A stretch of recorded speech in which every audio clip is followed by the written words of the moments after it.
What is going on, college basketball fans? Today we're going to break down this crazy Big East coaching carousel that has been going on the last couple of days. A lot of news to get to, and I will also share my thoughts and opinions about it. And yeah, guys, I'm ready to get started. Subscribe if you guys are new. Hit that like button if you guys enjoy. Let's get started. One of the big things that happened is Ed Cooley leaving Providence College to go be the new head coach at Georgetown. As we know, Georgetown did fire Pat Ewing that was well overdue, and we're looking for a new coach, and it had been rumored for a few weeks now that Ed Cooley was the guy that they wanted. Well, it is now official. Now that Providence is out of the NCAA tourney, he is now the head coach of the Georgetown Hoyas, and he is going to be making $6 million a year. Ed Cooley's career coaching record is 556 wins with 334 losses. He has turned around two programs and made them pretty good in Fairfield and Providence College, of course. And he had this statement come out after he was hired. He said that he needed a change of scenery and that the opportunity to restore this historic program was one that he could not pass up on. And I'm paraphrasing with what he said, but that is pretty much the gist of what he was trying to get to. Now, my opinions on this are a little bit mixed, but I want to share this information with you before I share my opinions on the hire. So, Eddie Lampkin, there were reports that he was going to commit to Georgetown to play for Ed Cooley already.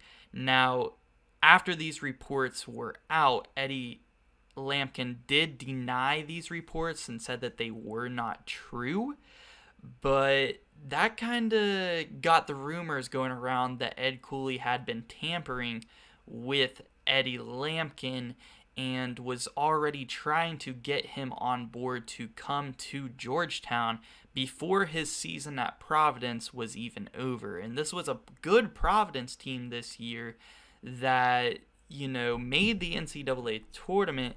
And when you think about it, Providence really started to, go downhill towards the end of the season, like the last few regular season games in the Big East tournament, in the NCAA tournament. Like, they really went downhill towards the end of the year, and it makes me kind of think, like, okay, did these players know this was going to happen? Was Ed Cooley, not all the way committed to finishing out this season with Providence? Because in my opinion, I don't have any problem with a coach leaving for a better job or more money or anything like that, but he should have given it his all as the head coach of Providence for his last season there. He shouldn't have been contacting other players already in the transfer portal like a Eddie Lampkin while he's still finishing out his season at Providence. I just don't like that. I just don't like that from Ed Cooley. As far as Georgetown getting their guy, I feel like this is definitely a really good hire for Georgetown. I just don't like the way Ed Cooley went about this at all. But before we get into our other big hire from the Big East, I'm sure you guys know what I'm talking about. Let's talk about some possible Providence head coaching candidates, because there are two that I have been hearing quite a bit more than the rest. Now, the first one is George Mason head coach Kim English. He is a guy that was very, very highly looked at by Ed Cooley, and a guy that Providence is definitely going to look into. He was also a guy that coached under Rick Barnes, and Rick Barnes had very great things to say about Kim English. It looks like if it's not Providence, he will get a different head coaching job somewhere else. The other big name that I have been hearing is Bobby Hurley from Arizona State. He was an East Coast guy. His brother, Dan Hurley, coaches the UConn Huskies. He used to coach for Buffalo University.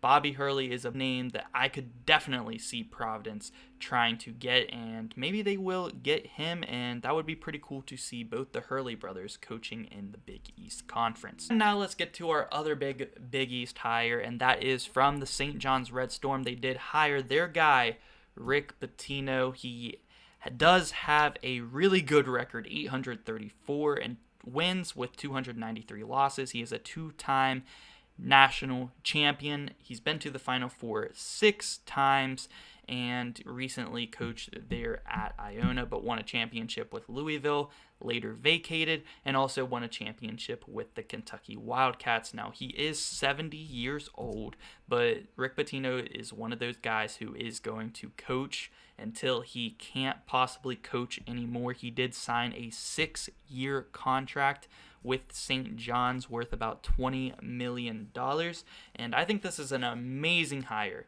by St. John's. I mean, Rick Pitino, you just have to look at his all-time record and you're like, wow, look at all his accomplishments. He's turned around every program that he's been to. He's a guy who can get you some recruits 100%. Definitely a great hire here for St. John's. But the big drama with this hire has been their former head coach just from last season in the past 4 years.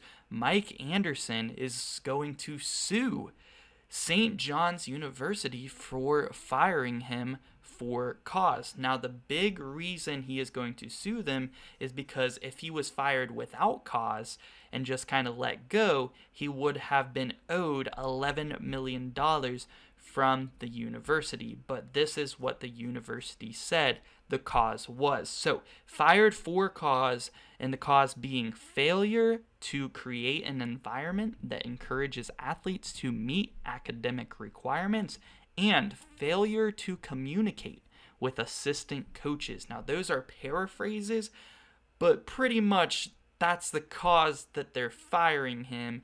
And I'm not sure that I agree with this. I think I'm kind of on Mike Anderson's side here.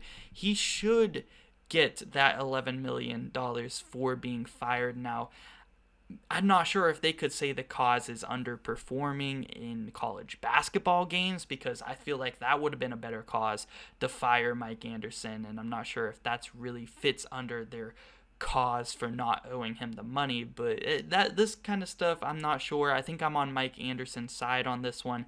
Let me know what you guys think down below in the comment section. But we actually have one more big headline. This is actually outside of the Big East, but I wanted to mention it real quick.